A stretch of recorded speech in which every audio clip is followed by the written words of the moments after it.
Hey everyone, it's Richard Metal Fan here, bringing you guys an old school album review. And today we're going to be looking into this album's 15-year anniversary, and it's from one of my personal favorite bands from when I was in like 15 years old, like in high school, getting into metal and stuff. Um, yeah, this is probably my favorite album of theirs. And as you can see by the title, today we're going to be looking into Ashes of the Wake by Lamb of God.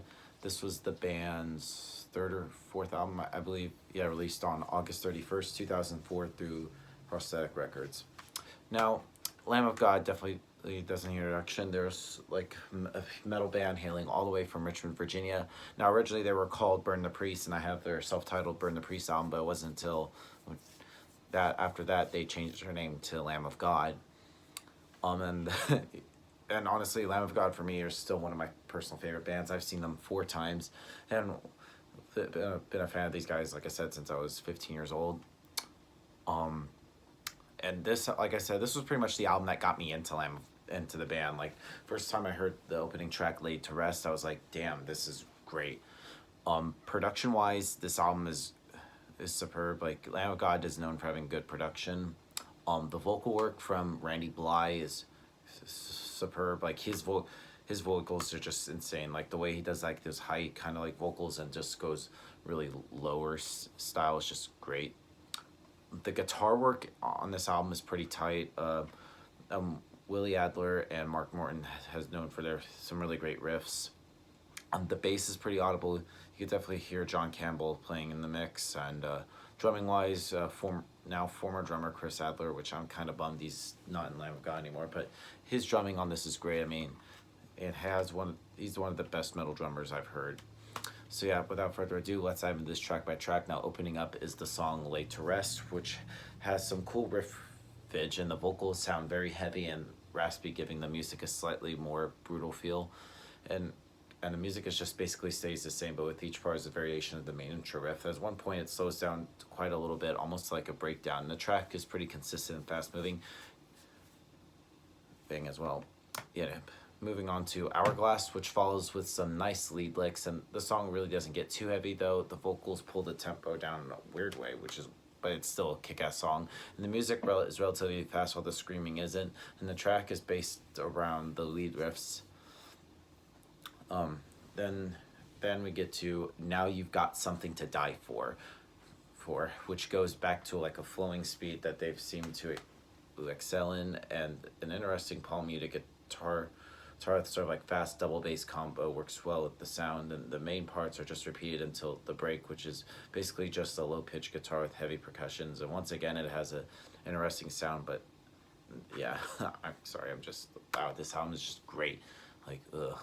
And then we go into The Faded Line, which they don't really take an experimental turn. Most of the song is like low pitch palm muted guitars with sort of like double bass. About halfway through, there is some lead guitar work, which turns into the only part recognized from previous experiences, and the riff is played into the intro. But other than the two creative parts, most of this song is just power chord bass. And then 4 minutes in, the song gets interesting with some slower guitar work and loud background noises, briefly making it a new feel until the song ends. And then we go to next song on the album, which is Omerta, which is arguably the heaviest song on the album, bearing a main riff for its breakdown. And I just like sort of like the little spoken word intro that Randy does, saying, "Whoever appeals to the man is either," or I can't even recite it, but I feel like lyrically, I feel like the song is pretty much about like honor and stuff like that lyrically.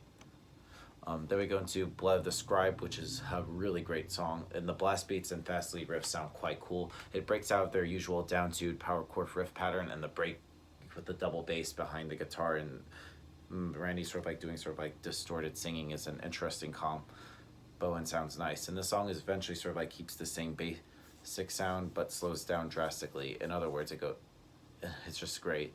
And near the end, the guitar starts pulling a very high-pitched sounding thing, like a pinch harmonic on the H string or something, and is very well placed, and it provides a very good atmosphere. One gun and the vocals on this song sort of like carry this track, while the instruments play various riffs that deliver a decent amount of heaviness.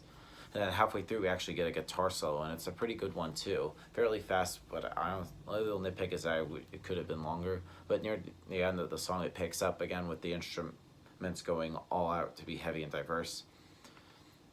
Break You, which is actually a very interesting track, and the guitars focus a little bit more on the lead work, and it does a pretty good job. We can also see here that Randy sort of like does almost kind of like black metal shrieks, and the drums do some very cool beats from time to time for the most part. And like halfway through, we get an almost a breakdown type of thing where the song gets very slow and the instruments do sort of like bursts of heaviness. What I've Become, which starts very promising and has some very unique riffage, and then around a minute and a half we get a great solo. It's very, very short, but the dual guitar part at the end is what makes it awesome. And then we go into the title track of the album, Ashes of the Wake, which is an instrumental with some interesting riffs that are interspersed with some audio clips from an interview with an ex-Marine.